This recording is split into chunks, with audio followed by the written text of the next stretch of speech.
नमस्कार दोस्तों। गौतम अडानी को आज सुबह चार तरफ से 440 वोल्ट के झटके लगे। एक अमेरिकी बाजार की तरफ से, दूसरा भारतीय शेयर बाजार की तरफ से, तीसरा अमीरी के पायदान पर लुढ़कते हुए 22वें नंबर पर पहुंचने की वजह से, और चौथा संसद में विपक्षी दलों की तरफ से अडानी के कथित गोरख धंधे की जांच पर शोर और हंगामे की वजह से।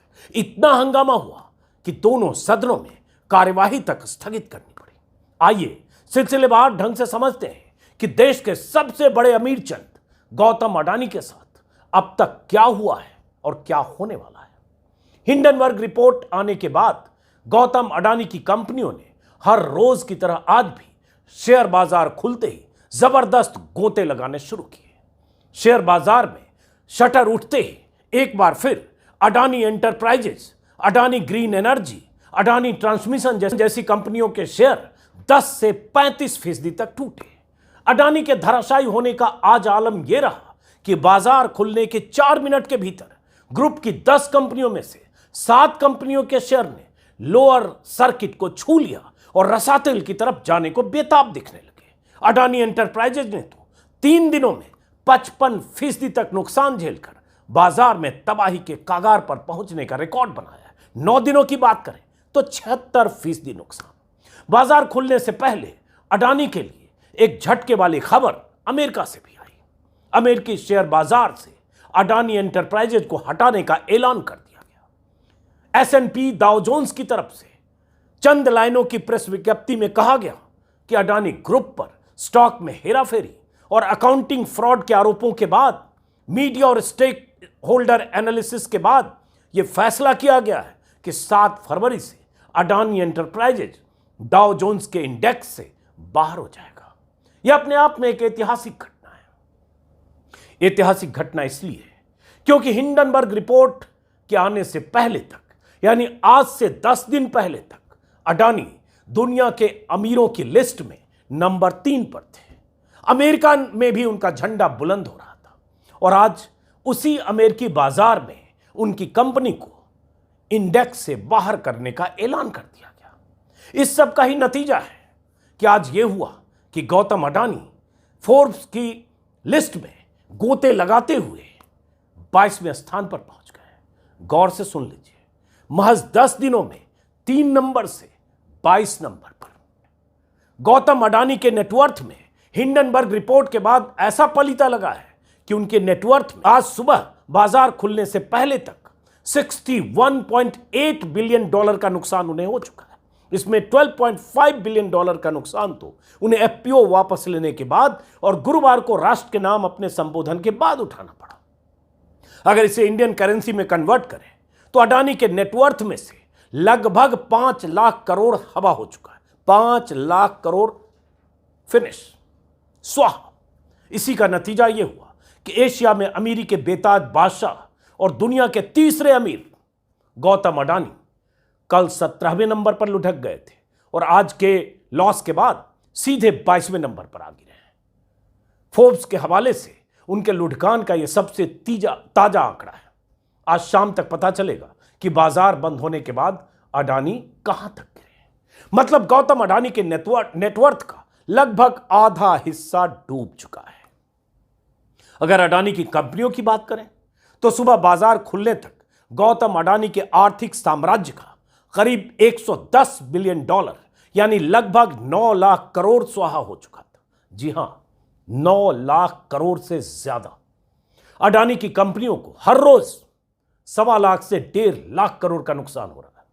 आंकड़ों के मुताबिक गौतम अडानी की कंपनियां Adani total gas, Adani enterprises, Adani transmission और अडानी ग्रीन जैसी कंपनियों का सबसे अधिक नुकसान हुआ है और हर रोज हो रहा है। अगर 9 दिनों का हिसाब देखें तो इन कंपनियों के शेयर 24 जनवरी के बाद से 44% से लेकर 56% तक लुढ़ गए। इसमें आज का आंकड़ा शामिल नहीं है। दिन के हिसाब से देखें तो हिंडनबर्ग की रिपोर्ट आए भले ही 10 दिन हुए, लेकिन यह तबाही सिर्फ 6 ट्रेडिंग दिनों की है, क्योंकि इन 10 दिनों में शेयर बाजार सिर्फ 6 दिन खुले थे। अगर अडानी की संपत्ति में इतनी भयंकर गिरावट हो रही है या अडानी की कंपनियां हर रोज लोअर सर्किट से टकराकर अपना माथा फोड़ रही हैं, तो पैसा सिर्फ गौतम अडानी, उनके भाई, उनके बेटे, उनके परिवार का नहीं सुहा हो रहा है। देश के लाखों निवेशकों का पैसा है, बैंकों का पैसा है, LIC का पैसा है, उन तमाम संस्थाओं का पैसा है जिन्होंने अडानी की ग्रोथ स्टोरी पर भरोसा करके हजारों करोड़ उनकी कंपनियों में लगाए हैं। लेकिन सरकार संसद में विपक्ष के हंगामे के बाद, जांच की मांग के बाद, सुप्रीम कोर्ट के जज से लेकर JPC की मांग के बाद सन्नाटा है। इसकी जांच होनी चाहिए या नहीं? अब जरा सोचिए क्या हाल हो गया अडानी समूह का। संसद में आज दूसरे दिन भी विपक्षी दलों ने अडानी समूह पर लगे आरोपों की जांच की मांग की। सन्नाटा, शोर, हंगामा। अब जरा आप हिंडनबर्ग के आरोपों को समझिए। एक तरफ अमेरिकी एजेंसी हिंडनबर्ग की 106 पन्ने की रिपोर्ट है जिसमें अडानी की कंपनी पर निवेशकों से धोखाधड़ी करने से लेकर शेल कंपनियों की आड़ में तमाम तरह के फ्रॉड करने के आरोप हैं। दूसरी तरफ 413 पन्ने में दर्ज अडानी का वो जवाब है जो हिंडनबर्ग को भेजा गया था। इन 413 पन्नों में हिंडनबर्ग के आरोपों को खारिज करते हुए इस रिपोर्ट को भारत पर हमला करार दिया गया था। हिंडनबर्ग की यह रिपोर्ट 24 जनवरी को दुनिया के सामने आई, जिसके सार्वजनिक होने से पहले तक यानी 23 जनवरी तक गौतम अडानी दुनिया के तीसरे सबसे बड़े अमीर और एशिया के सबसे बड़े अमीर थे। अडानी का यह जवाब 30 जनवरी को आया, जब हिंडनबर्ग की रिपोर्ट के असर की वजह से अडानी निवेशकों का भरोसा खोने लगे और उनकी कंपनियों के शेयर बुरी तरह बाजार में गोता खा रहे थे। दुनिया के अमीरों की लिस्ट में तीसरे नंबर से 7वें या 8वें नंबर तक तब तक पहुंच चुके थे। हिंडनबर्ग की इस रिपोर्ट में अडानी की कंपनियों के कथित फ्रॉड का सिलसिलेवार ब्यौरा भी है।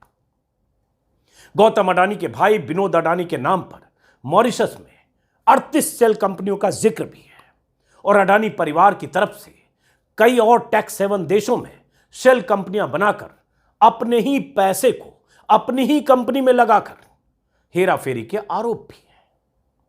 अडानी के इस जवाब में आरोपों का सिलसिलेवार जवाब देने की बजाय हिंडनबर्ग के रिपोर्ट को सिरे से खारिज करते हुए इसे भारत पर हमला बताया गया है। कानूनी नतीजे भुगतने की धमकी दी गई है। इसका भी जवाब हिंडनबर्ग ने यह कहकर दिया, जो करना है कर लो, हमें उसकी परवाह नहीं है। साथ में यह भी कहा कि धोखाधड़ी को राष्ट्रवाद की आड़ में अडानी ग्रुप छिपा नहीं सकता। यह भी चुनौती दी कि मुकदमा करना है तो अमेरिका में भी करो। अब सवाल यह उठता है कि हिंडनबर्ग की रिपोर्ट में अडानी पर लगाए गए आरोप अगर गंभीर है तो जांच होनी चाहिए। आरोप सही है या गलत, अडानी ने अपने बचाव में 413 पन्नों में जो कहा है वो सिर्फ लीपापोती है या सही में उनके खिलाफ कोई बड़ी अंतर्राष्ट्रीय साजिश की गई है।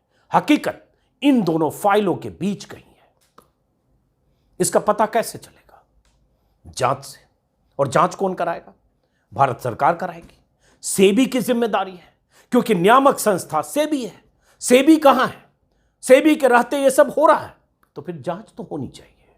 यही मांग विपक्ष कर रहा है, यही मांग वो तमाम लोग कर रहे हैं जिन्हें लग रहा है कि अडानी की कंपनियों में भारी लोचा है, भारी हेराफेरी है। एक बार फिर से हिंडनबर्ग की रिपोर्ट में कुछ आंकड़े हैं, उस पर लौटते हैं। हिंडनबर्ग रिपोर्ट में ब्लूमबर्ग के हवाले से अडानी की कंपनियों की ग्रोथ स्टोरी का एक आंकड़ा दिया गया है। हिंडनबर्ग का आरोप है कि बीते 3 सालों में अडानी की 7 लिस्टेड कंपनियों के शेयर में रहस्यमय ढंग से उछाल आया है। हिंडनबर्ग का दावा है कि अडानी ग्रुप की ये 7 कंपनियां 85% तक ओवरवैल्यूड है, 85% ओवरवैल्यूड। ये 24 तारीख को जानकारी आ गई थी। अब इस आंकड़े को ग्राफिक्स के जरिए आप देखिए और इसी पर सवाल उठ रहे हैं। अब यह आंकड़ा क्या है? स्क्रीन पर आप देख पा रहे हैं। अब इस आंकड़े में पहले साल का ग्रोथ और तीसरे साल का ग्रोथ दिखाया गया। जैसे अडानी एंटरप्राइजेज पहले साल 101% का ग्रोथ हुआ, लेकिन 3 साल में 1398%, 1398% का ग्रोथ हुआ। अडानी ट्रांसमिशन पहले साल में 36% का ग्रोथ हुआ, लेकिन 3 साल में 7 to 9% का ग्रोथ हुआ। 3 साल में ग्रोथ मतलब शेयर बिका, इतना उछाल आया शेयर में। वैसे ही अडानी टोटल गैस, पहले साल में स्टॉक के जरिए गेन हुआ 118%, लेकिन 3 साल में कुल 21 मतलब 2121% का गेन हुआ शेयर में। अब समझिए कितना गुना शेयर अडानी का 3 सालों में बढ़ा। यही जिक्र करते हुए कुछ आंकड़े, हालांकि ब्लूमबर्ग के हवाले से, इसी में अडानी पावर पहले साल 1 साल में स्टॉक गेन हुआ 167%, लेकिन 3 साल में 332%। यही हिंडनबर्ग इन आंकड़ों के जरिए कुछ सवाल उठा रहा है। सवाल क्या है? अडानी की अमीरी की मीनार बीते 3 सालों में इन्हीं कंपनियों के शेयर में 500, 700, 1000, 1300 या 2400, ये माफ करें 2100 गुना उछाल से बनी है। इस उछाल के पीछे हिंडनबर्ग की कई कॉन्स्पिरेसी थ्योरी का हिंडनबर्ग ने हवाला दिया है। हिंडनबर्ग ने कहा है कि अडानी के नेटवर्थ में बीते 2.5 सालों में 13 गुना की बढ़ोतरी हुई है। 3 साल में कंपनियों के शेयर 819 गुना बढ़े हैं। हिंडनबर्ग के मुताबिक इसके पीछे बड़ी वजह तमाम तरह की धोखाधड़ी और स्टॉक मैनिपुलेशन है। हालांकि हिंडनबर्ग के इन सभी आरोपों को अडानी ग्रुप ने खारिज किया है, और जो मैंने शुरू में बताया कि 413 पन्नों के जवाब में बहुत कुछ लिखा भी है, लेकिन फिर भी हिंडनबर्ग का कहना है 88 सवाल में से ज्यादातर सवालों के जवाब नहीं है, बल्कि राष्ट्रवाद की आड़ में लीपापोती करके जवाब दिया अडानी ने। बाजार ने भी अडानी के जवाब पर भरोसा किया होता तो मात्र 6 दिनों की ट्रेडिंग में अडानी की कंपनियों में सुनामी नहीं आई होती। आज 7वां दिन है। सुबह 35% स्टॉक नीचे गया था, अभी रिकॉर्ड कर रहा हूं तब 20-22% है। निवेशकों ने भी तिरंगे के सामने खड़े होकर कंपनी के सीएफओ ने जो बातें की उस पर भरोसा नहीं किया। नहीं एफपीओ वापस लेने को लेकर नैतिकता वाला जो फैसला घोषित किया गया, और इस तरह से अडानी की कंपनी ने 4 मिनट का वीडियो संदेश जारी किया, नहीं इस पर भरोसा किया। कोई तो वजह है कि बाजार और निवेशक अडानी से दूर भाग रहे हैं, दनादन शेयर बेच रहे हैं। अब सवाल तो वही है कि पता कैसे चलेगा कि मामला क्या है। इस बीच हुआ यह है कि आरबीआई ने बैंकों से ब्यौरा मांगा है कि किस बैंक में कितना एक्सपोजर है अडानी की कंपनियों का। सेबी की तरफ से भी कहा जा रहा है कि कुछ आंतरिक जांच की बात की जा रही है, लेकिन अभी सरफेस पर कुछ जानकारी नहीं है। इस बीच यह भी पता चला, कुछ वेबसाइट में देख रहा हूं कि एनएसई ने अडानी ग्रुप के 3 शेयरों को शॉर्ट टर्म के लिए एडिशनल सर्विलांस मेजर्स लिस्ट में डाल दिया है, जिसमें अडानी पोर्ट, अडानी एंटरप्राइजेज और अंबुजा सीमेंट शामिल है। और ये एक तरीका है जिसके जरिए मार्केट के रेगुलेटर सेबी और मार्केट एक्सचेंज बीएसई एनएसई पर नजर रखते हैं। इसका लक्ष्य निवेशकों की हितों की रक्षा करना होता है, और किसी शेयर में बहुत ज्यादा उतार चढ़ाव होने पे इस तरह से ये जांच की जाती है। अब सवाल उठता है इस बीच विपक्ष का हंगामा, जैसे आज हुआ, विपक्ष ने दोनों सदनों में हंगामा किया, मांग की, और यह मांग वाजिब है। जांच इसलिए होनी चाहिए, जो बार बार मैंने कल के वीडियो में भी बताया है कि यह पैसा निवेशकों का है। अडानी का जब एम्पायर खड़ा हुआ, उनका जब ग्रोथ हुआ, बीते 8 सालों की ग्रोथ पर बहुत बार बात हो चुकी है, और जब ग्रोथ आसमान की तरफ था तो निवेशकों को पैसे के बदले पैसा बन रहा था। लेकिन आज अगर रसातल में जा रहा है तो नुकसान हो रहा है, और उसमें बैंक भी है, एलआईसी भी है, बाकी संस्थाएं भी है। तो जांच तो होनी चाहिए। आज विपक्ष के नेताओं ने कई तरह के संगीन आरोप लगाए, सरकार पर यह आरोप लगाया सरकार बचाव कर रही है, चुप है, भाग क्यों रही है जांच से।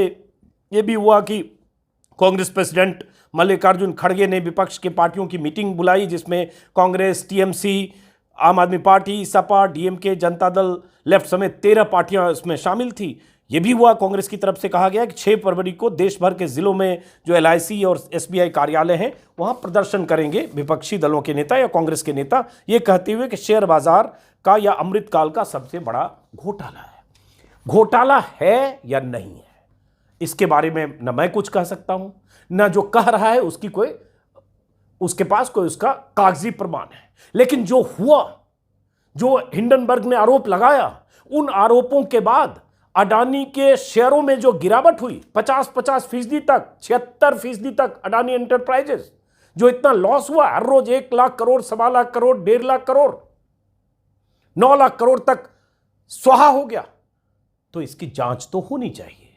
और वो जांच इसलिए भी ज़रूरी है कि हिंडनबर्ग का जो ट्रैक रिकॉर्ड है, जो बहुत सारी वेबसाइट, ब्लूमबर्ग, फोर्ब्स, जो बाकी इंटरनेशनल जो अखबार हैं उसमें जो छप रहे हैं उसके बारे में, उसमें है कि उसने 2020 से अब तक, कंपनी 5 साल पहले ही बनी है, 30 कंपनियों को टारगेट किया। हिंडनबर्ग रिसर्च संस्था ने शॉर्ट सेलिंग करके वो अपना कारोबार भी करती है, एक तरह से कहें कमाती भी है पैसे, जिसमें से 30 में से ज़्यादातर कंपनियां, सब कंपनियां 26% तक उनके जो शेयर हैं वो टूटे हैं, और कुछ कंपनियों का तो मेजर नुकसान हुआ है, 90% तक शेयर टूटे हैं। मतलब जिन कंपनियों को टारगेट किया गया, जिन कंपनियों के बारे में हिंडनबर्ग ने रिपोर्ट जारी की, उन कंपनियों को जबरदस्त नुकसान हुआ है। अगर वो नुकसान वहां हुआ, कहीं ये नुकसान जिस तरह से यहां होता दिख रहा है, और ये नुकसान अगर नहीं रुका और इस नुकसान की वजह से लाखों करोड़ों निवेशकों को नुकसान हुआ, बैंकों को नुकसान हुआ, तो उससे पहले जांच होनी चाहिए। नुकसान तो ऐसे बहुत हो चुका, और सवाल सेबी की साख पर भी उठ रहा है। और वो सवाल जो कल भी मैंने उठाया था कि अगर अडानी की जगह कोई और कारोबारी, कोई और बिजनेस होता और मोदी से उसकी अंतरंगता नहीं होती, उसे मोदी के मित्र के तौर पर, दोस्त की तौर पर उसकी पहचान नहीं होती, तो भी सरकार क्या ऐसे ही कर रही होती? बहुत सारे आंकड़े और जानकारियां हैं कि बीते 5 सालों में कैसे अडानी का ग्रोथ हुआ, कैसे हर एयरपोर्ट पर अडानी को ऑक्शन के जरिए ही सही, लेकिन ऐसा नियम कानून था कि अडानी ने हर एयरपोर्ट को अपने कब्जे में लिया, या ऑक्शन के जरिए अडानी के अंदर तमाम एयरपोर्ट पर अडानी का कब्जा हुआ। हर तरह के धंधे में आज अडानी है, और हर तरह के धंधे में अडानी का एक छत्र साम्राज्य होना ही अडानी को वहां तक पहुंचाया जिसके बाद वो दुनिया के नंबर 3 पर थे। और हिंडनबर्ग की एक रिपोर्ट ने वो कर दिया कि आज 22वें नंबर पर है। इस बीच कल भी बात हुई थी, स्विट्जरलैंड की जो लैंडिंग कंपनी है उसने कोलेट्रल अडानी एंटरप्राइजेज के नाम से देने से मना कर दिया है। इतना कुछ हो रहा है सरकार की तरफ से, मोदी जी की तरफ से, अभी कुछ ऐसा संकेत नहीं मिल रहा है कि जांच कब शुरू होगी। सवाल आप भी सोचिएगा, इस सवाल का जवाब, और क्या इस सवाल का जवाब नहीं तलाशा जाना चाहिए, और क्या यह सवाल नहीं पूछा जाना चाहिए, यह भी जरूर सोचिएगा। कुछ तो गड़बड़ी है, कुछ तो है जिसकी पर्दादारी है, और अगर वो पर्दादारी नहीं है तो पर्दा उठे, पता चले कि अडानी के खिलाफ अंतर्राष्ट्रीय साजिश थी, साजिश करने वाला ये नाथन एंडरसन था जो हिंडनबर्ग का मुखिया है, या और कौन सी एजेंसी, यही पता चले। इंतजार करते हैं। फिलहाल इस वीडियो को खत्म करते हैं, फिर मुलाकात होगी, देखते हैं बाजार किधर करवट बैठता है। अगर आपने हमारे चैनल को सब्सक्राइब नहीं किया है तो सब्सक्राइब करें, ताकि बात आप तक पहुंचती रहे। नमस्कार।